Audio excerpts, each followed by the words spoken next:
Hey there, it's Clay with modernlove.life. In this video, we're going to be talking about 5 mistakes that smart people make after a breakup that actually ruin their chances of getting back together with their ex. Now, of course, if you're just wanting to, move on from your breakup and all that stuff, many of these things can be relevant to you as well too, but a lot of times people do find me and this channel because they do want to save that relationship. So we're going at it from this sort of lens. And that being said, we do help people through all different, outcomes when it does come to a breakup, whether that's saving that relationship or moving forward and having a great, super awesome, healthy relationship after that. But either way, these are not the usual mistakes that you hear about all the time, like begging and pleading and promising that it's going to be different and all that sort, like texting a million times. Like, we all know that those are not the right things to do. At least if this is like day 2 or beyond from your breakup. What we're talking about here are the mistakes that are deeper rooted than that it's going to take a little bit more time to figure out. So this is not your usual stuff that you've probably heard a million times, but let's go ahead and get into this. The first thing is that people often focus on the wrong things. That is to say, they focus on the relationship. Many times after a breakup, we want to save that relationship. So we try to do things like, hey, will you take me back? Like, is there a chance that we can get back together? I promise things are going to be different. Let's make this work. Don't give up. We can still make this work. All that sort of stuff. And the problem with that is that it is what we would call being relationship focused. Now, for better or worse, your partner is not there. They're not at a place where they're ready to think about things from a relationship standpoint. They've probably had to work up to this point to actually have the breakup, work up the nerve to do it. They have some sort of sense of certainty, belief that like, okay, this relationship, it's not going to work. It just didn't work for other reasons, whatever. There's incompatibility issues or something like that. And so they've had to work up a certain degree of acceptance and certainty in breaking up, and just you coming forward and saying like, hey, we can make this work, it's not going to be enough to change their mind. What we want to do, if we are going to actually make things work, is to focus instead not on the relationship but on the emotional connection between the two of you. They're going to get back together with you ideally because they actually have an emotional connection with you, not because you begged or focused on the relationship or focused on therapy or counseling or something like that, but because they actually feel good and comfortable and confident about some sort of future with you. And the only way that that's going to happen is if you actually focus on the emotional connection. That's why in many of the videos on this channel, we focus on what we call advanced relational skills and your ex's emotional world. Go ahead and check out this video playlist up here on advanced relational skills if you need a refresher on that, or if this is your first video on this channel that you've ever seen. Beyond that, mistake number 2 is that people don't pace this very well.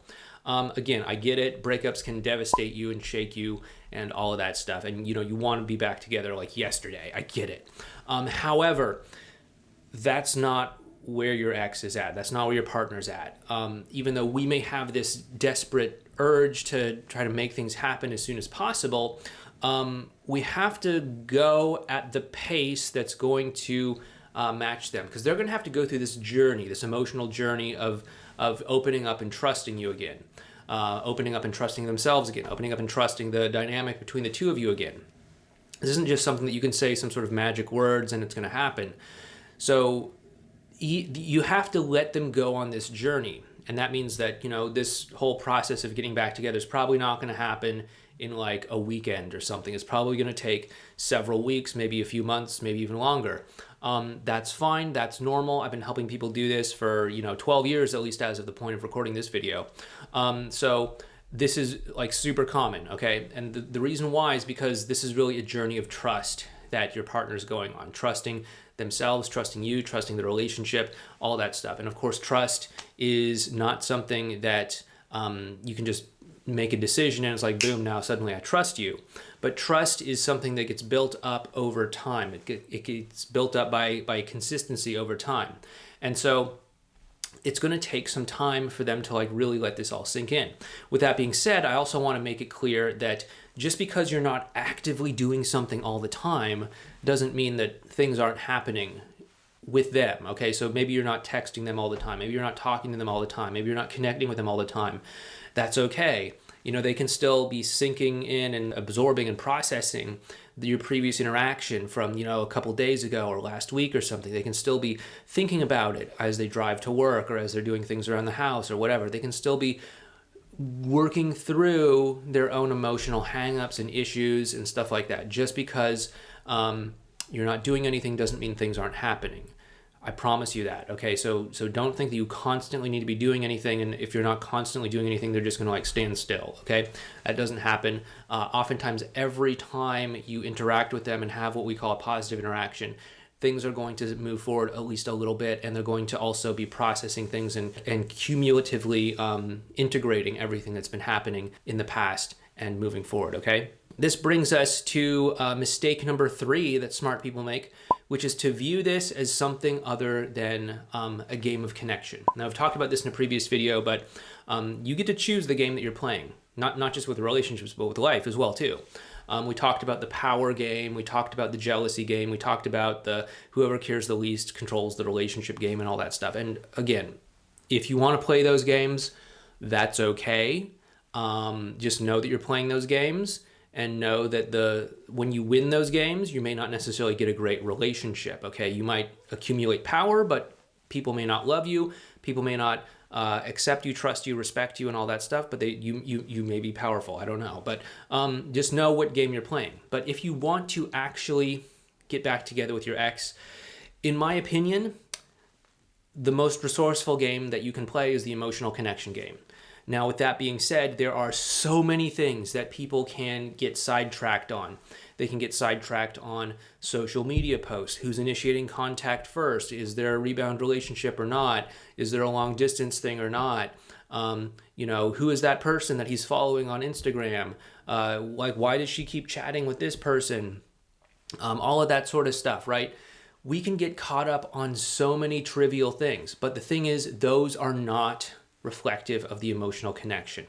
What we want to do is we want to focus solely on the emotional connection, because the emotional connection is what's going to actually inspire someone to want to be together with us. It's not power. It's not like initiating contact. It's not how many people they're chatting with on social media. It's the emotional connection. If they feel connected to you emotionally, they will be drawn to spend more and more time with you, and the more and more time they spend with you, the faster that emotional connection builds up and the stronger they start to see a compelling future with you. So what we want to do is we want to continue to focus on the emotional connection and ignore everything else. That means ignore who's initiating contact. It doesn't matter who's initiating contact, as long as the two of you are connecting well, having a great time, and experiencing closeness when the two of you are connecting. It doesn't matter if you're initiating or they're initiating. It doesn't matter. I promise you it doesn't matter. Same thing with social media activity, or how long it takes them to get back to you, or all of these like trivial things. Again, just focus solely and single-mindedly on the emotional connection, and you're going to do much better than if you get sidetracked on all of these other things. By the way, if you like this video, please make sure you hit the thumbs up button. It does help us out with YouTube. It helps tell YouTube that they might want to show these videos to more people. So it's a free way that you can help support the channel. Hit that thumbs up button. You know, it makes these videos easier to find for other people that might need them down the road. So it's kind of like a way to pay it forward. So anyway, hit the thumbs up button if you do like these videos that I make. Mistake number 4 is not putting attention on the way of being. Now, what do I mean by this? So, you know, oftentimes when I work with people, they think, okay, you know, this is a game of like matter influencing matter. I need to, you know, me as a person, I need to like do something so this other person wants to, you know, be close to me. That means I need to say something. I need to text something. I need to, you know, send them an email or a handwritten letter or something like that.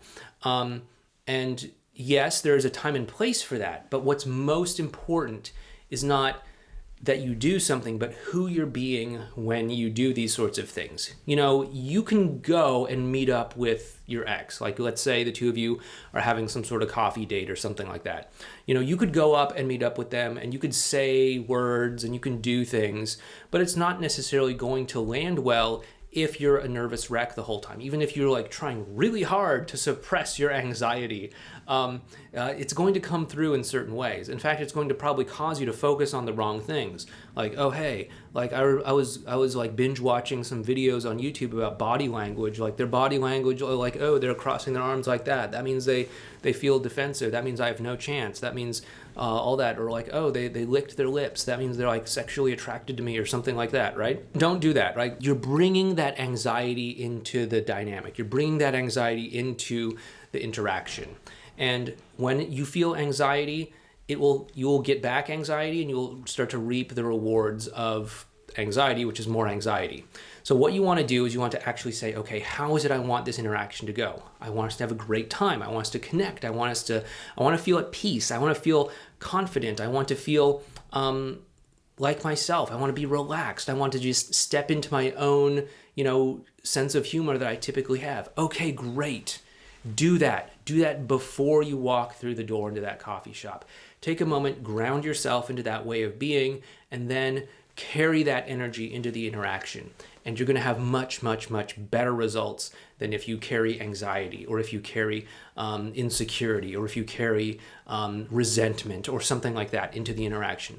Step into whatever way of being you want to embody and bring that forward, rather than reacting to whatever is going on around you. Mistake number 5 is not going after an intentional life. Okay, that means you're just sort of at the whims of whatever's happening. We kind of touched on this a little bit, but that means just sort of saying like, okay, they texted me, what do I do? They said this, what do I do? Like maybe I shouldn't do anything this weekend. What if they call me? What if they're suddenly available? Or like things like that, right? These are things that are taking you out of alignment from the kind of person that you want to be. Now, what we want to do is we actually want to say, where do I want to go in life? I mean, like not just for relationships, but for anything in life. Where do I want to go in life? What are my values? What do I want to do? Like, am I cool with my career? Do I want to go into a different career? Do I want to start my own business? Do I want to get a promotion? Am I cool with where I live? Do I want to move to a new place in the same area? Do I want to move to a new area? Do I want to move to a new country? Do I want to like buy a house? Do I want to downsize and sell a house? Like, what do I want to do? Or what do you want to do with other things in your life, right? Like maybe you don't want to live anywhere. Maybe you just want to travel the world. And I know it's 2021 and things are still kind of, because of the lockdowns and everything. But, we are, at least as of right now, seemingly starting to return to normal. That's awesome. And you will be able to, hopefully, be able to travel the world and do all these fun things relatively soon. So what we want to do is we want to embody what it is we want, live into these values. Now, why is this important from a relationship standpoint? It's like, okay, cool, yeah, awesome. If I wanted to do that, I'd hire a life coach. But here you are watching a breakup coach's video. So like, what does this even have to do with relationships, right? So first of all, if you want to get back together with your ex, if you start living into your values, if you start going after a life that you really want and that you love and that you are passionate about, it's going to make you that much more interesting and exciting for them to want to be with you. Okay, it's going to make them want to say, "Hey, look at you! You're doing something. You're going after life 100%. I want that. I want to be a part of that." Like they say, the one common denominator that attractive people have is that they're going somewhere in life. So maybe it's time that you start to do what you need to do to go somewhere in life. Are you going somewhere in life? Maybe you are, in which case, awesome. Keep that up. Maybe look at what you might be able to do to take that to the next level. If you're not, if you're just sort of stagnant in your life for one reason or other, now is the time to start asking yourself, what is important to you in your life? Maybe it's time to start embodying that. And if you want to, move forward from your breakup and find a relationship with someone new, same thing, right? Same thing. Live your best life and the right person will find you. The right person will be drawn to you. If you're just sort of living a sort of, blah, just sort of getting through the week kind of life, then, you'll probably attract people that are blah and just kind of getting through the week. And if that's what you want to be around, then okay, fine. But I'm guessing that there's probably a deeper part of you that is yearning to step into a greater sense of fulfillment, a greater sense of meaning, a greater sense of accomplishment, a greater sense of living into your values. And I'm encouraging you to consider doing that. And when you do that, you'll start to attract a new caliber of person to you and a new caliber of experience. And you'll really wonder why you didn't do this a lot sooner. But anyway, these are some things to think about. These are some mistakes that a lot of smart people make, in addition to the, texting a million times a day kind of thing. But you already know that. Anyway, once again, if you like this video, hit the thumbs up button for this video. It does help us out with the YouTube algorithm. And if you are interested in getting some sort of coaching along the way, you might be interested in our Commit Coaching Program. It's application only over at modernlove.life/quiz. There's a link for it in the description box below this video. But, because we do spend a lot of time and do encourage interacting with us a lot in the Commit Coaching Program, we want to make sure that we're working with the right people. So it is application-based. So please submit an application over at modernlove.life/quiz. After that, we'll probably take a little moment to talk with you to make sure that we are a good fit. And if we both feel good about working together, we'll work together. And if not, then, we won't. No worries. But it's totally free to apply over at modernlove.life/quiz. Anyway, once again, thanks so much. Please take care and give this video a thumbs up for the algorithm, right? Anyway, take care. I'll talk to you next time.